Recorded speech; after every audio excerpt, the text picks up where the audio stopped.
Hi, I'm Brandy Brabham with WVU Extension Service in Roane County. And I'm Alex Straith, WVU Extension Agent in Ritchie County. And we're here to talk about helpful resources, organizations, and agencies for new West Virginia farmers.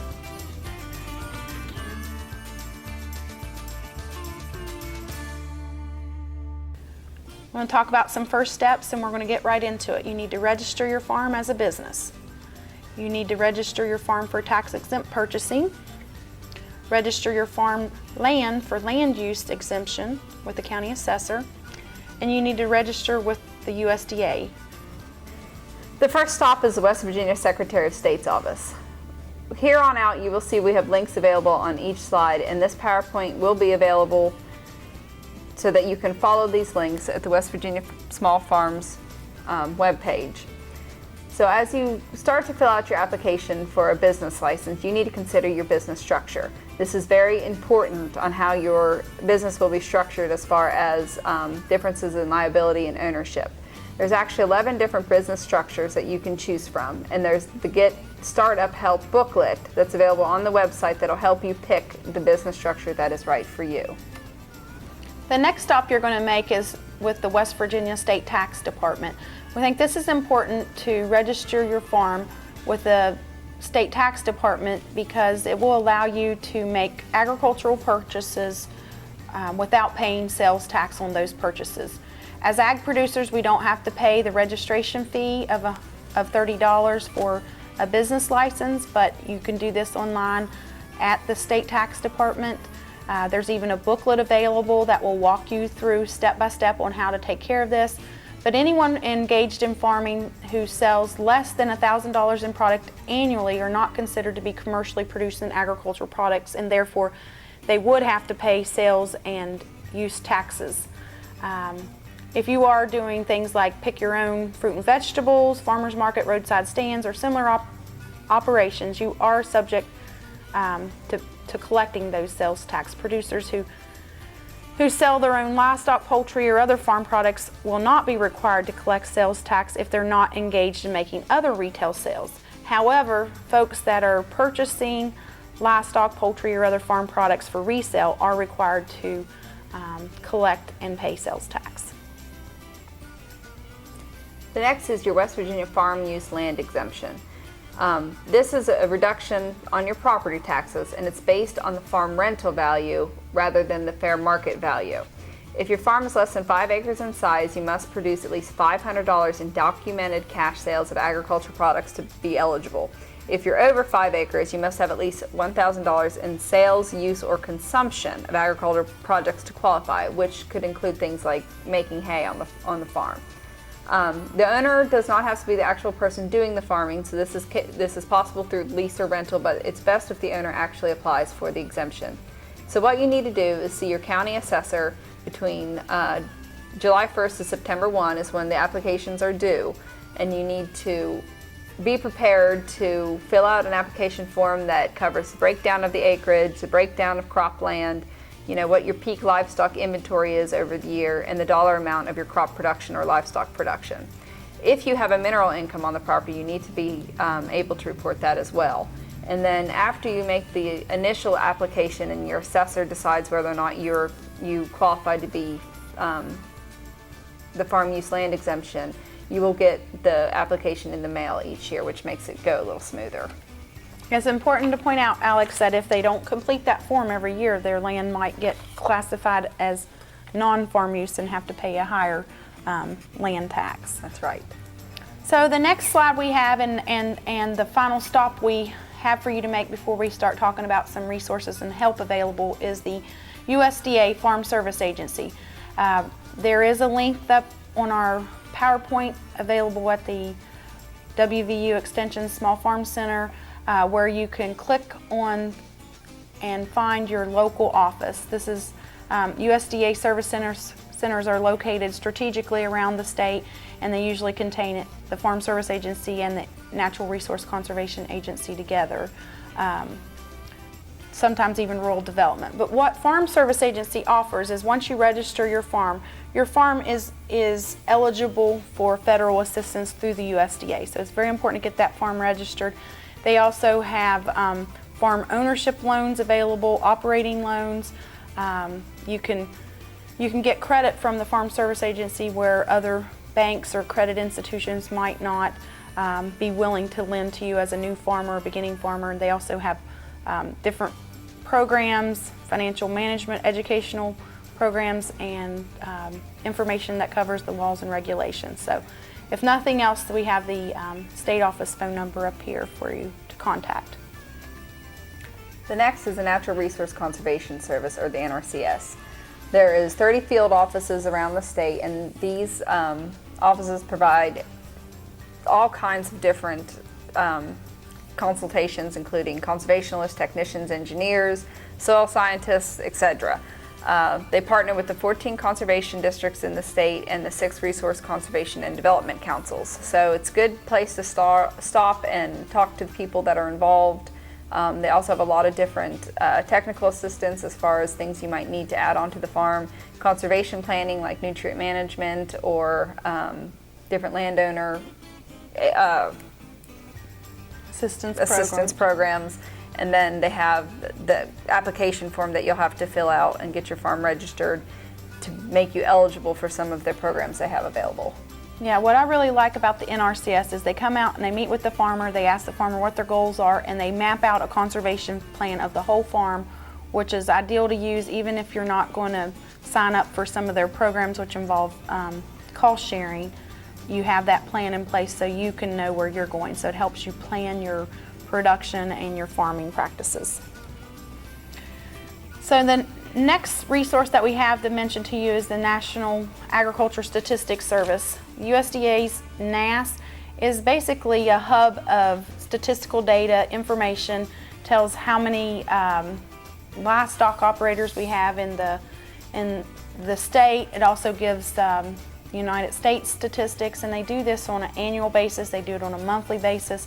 And if you go to their website, if there's any statistical data you're looking for as far as doing your homework, this is the place to go to gather that information. They also put out annual publications you can review. This table will help you in your whole farm planning model. This was a fact sheet developed by the Ohio State Extension Service, and I find it very interesting to go down and kind of map out maybe your plan or what you might need help with or some of your goals. But you can spend some time looking at this and assessing your own personal skills or plans. So on the one side up here you have your individual assessments and your business analysis, and then you've got your family goals and missions down here in the middle. And so if you follow these arrows and go down through your personal goals, you want them to match up to your mission statement as well as your business goals. And then down throughout here, we've got 5 different areas. You've got your business plan, your future, your retirement plan, and your transition plan, your estate plan, and your investment plan. Farming is a business and needs to be treated like any other business. And this is a good way to kind of get your feet grounded on all the things that you need to think about.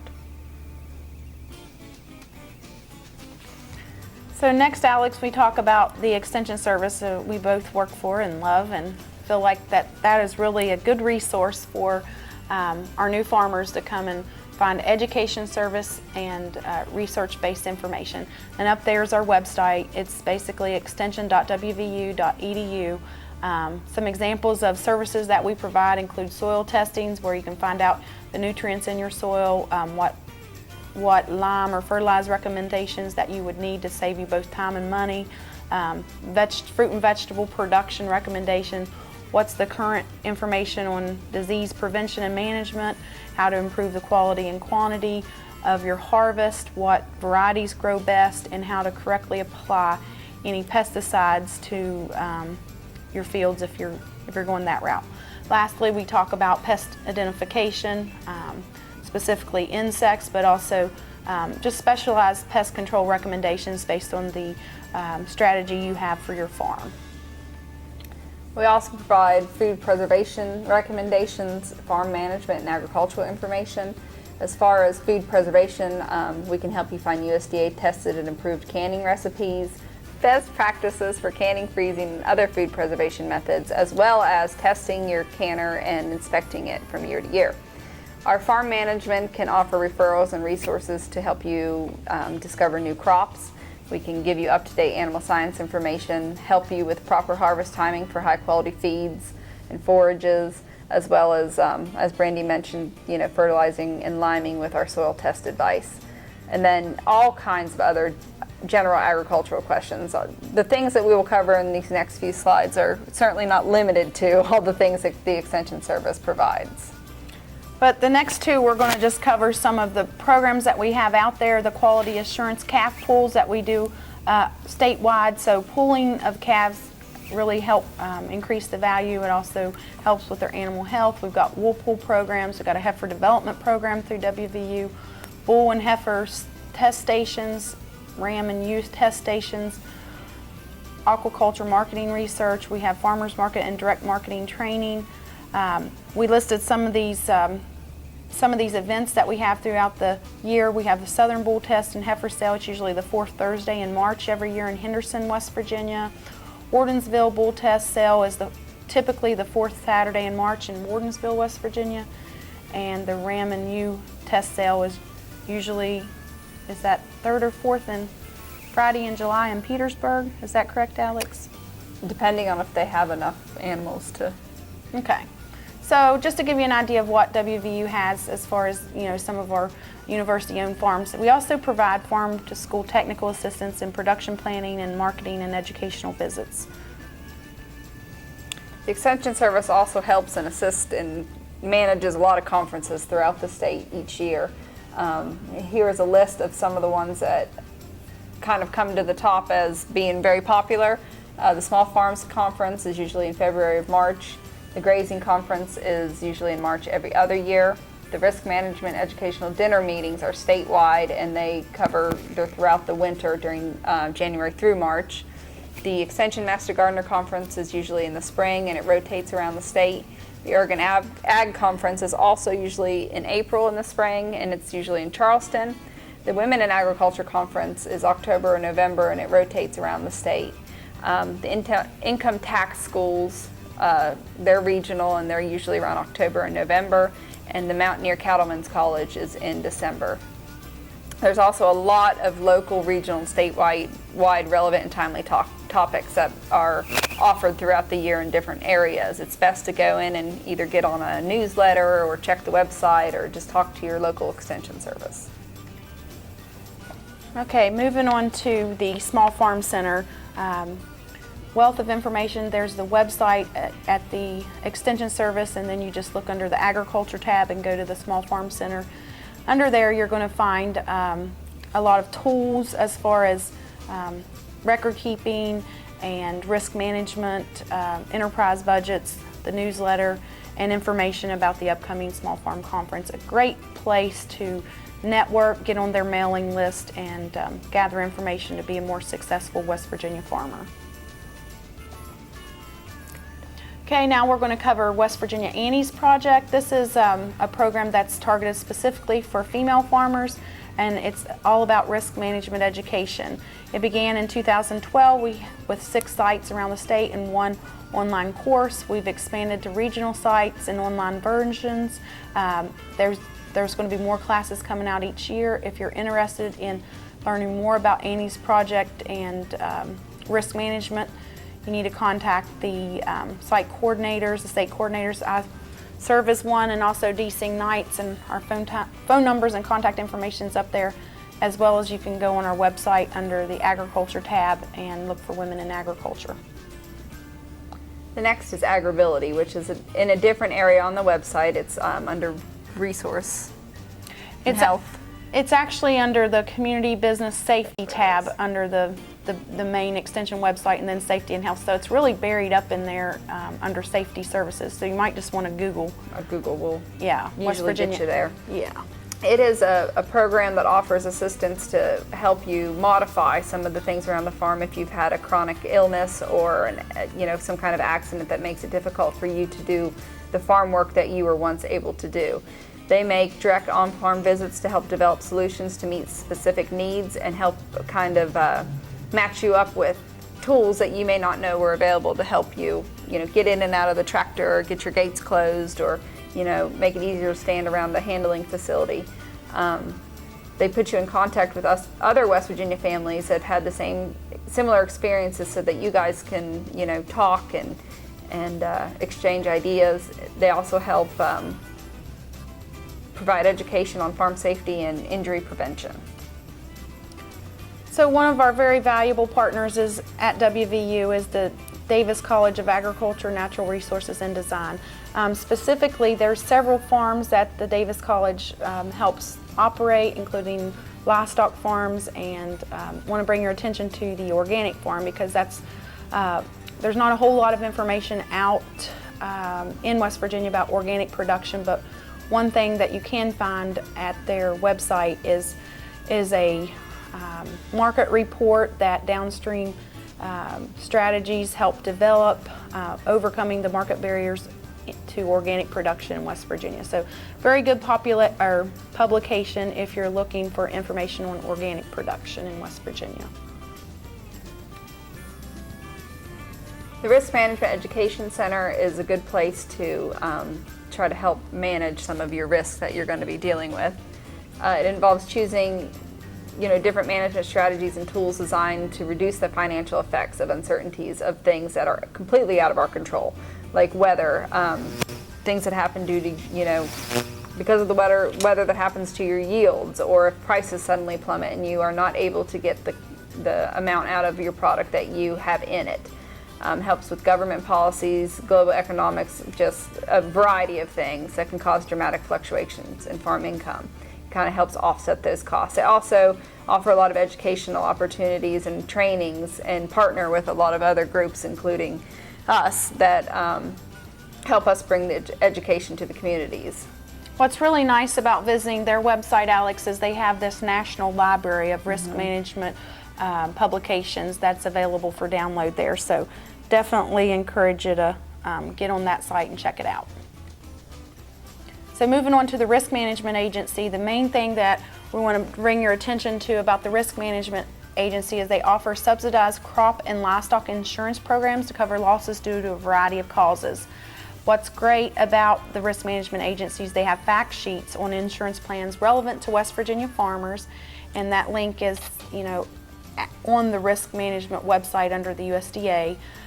You just have to search for our state and click on West Virginia and see what programs are available. One particular program that we're very impressed with is the Agri-Lite program. With some adjustments, it's basically a revenue-based insurance policy where you use your farm's 5 years average revenue that you would report to an IRS. So you're talking about your Schedule Fs that you turn into the IRS, and it has policies that are available for farms that gross up to $2 million. So it's for a small farm, but the policy size is limited to $1 million. Now this information may change as the Risk Management Agency updates their policies, but the best is to go on their site and check out that insurance options. USDA Rural Development is a great place to check out some of their assistance that they have in the rural areas. Their mission is to increase the economic opportunity and improve the quality of life for all rural Americans. And by visiting with them, they can help ensure rural citizens can participate fully in the global economy by providing technical assistance and programs, which can help some financially and some with a lot of good information. Yeah, one of their programs that comes to mind to me is the value-added producers grant, which helps people that are looking to get into the specialty products, or adding value to maybe some of those fruits and vegetables. They have grants. They also have funding to help with cold storage, loan programs, things like that for producers. The next organization we want to talk about is the West Virginia Voluntary Farmland Protection Agency. So the Farmland Protection State Authority and County Boards is located at this website, westvirginiafp.org. And if you go on that website, you can see the outline of the state, and you'll notice that in our panhandles is where we have a lot of farmland protection activity. And the reason that is because of the urban sprawl and just trying to protect the agricultural land and make sure it's used for agricultural purposes in light of the expanding urban areas. So just trying to keep agriculture production around those highly populated areas. So good resource to check into. The next place that you're going to find a lot of information is the West Virginia Department of Agriculture. And they have a lot of different departments that are going to offer a lot of different things. Some of the departments that you will see is, you'll see marketing and agriculture, and they supply the market bulletin, which is a place that you can, it's kind of like a mini sell and swap area that you can find different agriculture related items like animals you may be looking for, equipment, seeds. It's got a hub of educational events too. That's right, a list of what's going on around the state that has to do with agriculture, as well as some fun recipes and different things to use the produce you may be growing. They also offer a lot of news releases and publications. They, and which we'll talk about here in a little bit, is especially crop grants. They offer marketing assistance, and then different agritourism assistance, and then they also help with the regulatory departments. So they help make sure animals around the state are held up to a standard of animal health, including at the livestock auctions and then at some of the various high producing livestock. And then some of the other things you'll see are, different nursery listings, meat and poultry inspection, and the honey production. So as Alex mentioned, the West Virginia Department of Agriculture has the Specialty Crop Block Grant Program. It's aimed at specialty crop producers. There's a link there if you just go to the Department of Agriculture's website under the Marketing and Development division. You'll find a grant application. Typically it's up to 3 years and it's an annual grant process offered in partnership with the USDA for up to $25,000 per producer. They usually focus on promotion, marketing, food safety, education and training, or innovation and efficiency. So something to think about as you're starting a new specialty crop enterprise. You can partner with the Department of Agriculture. Okay, another program through the West Virginia Department of Agriculture is the Veterans and Warriors to Agriculture.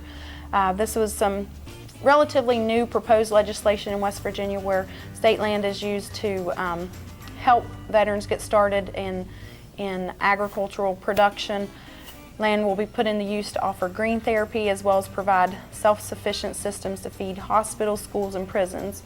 Equipment and marketing will be run as a co-op through these Veterans to Agriculture program. The main coordinator for this program through the Department of Agriculture is James Cormick. So you go on the department's page and you can find out more information about the program.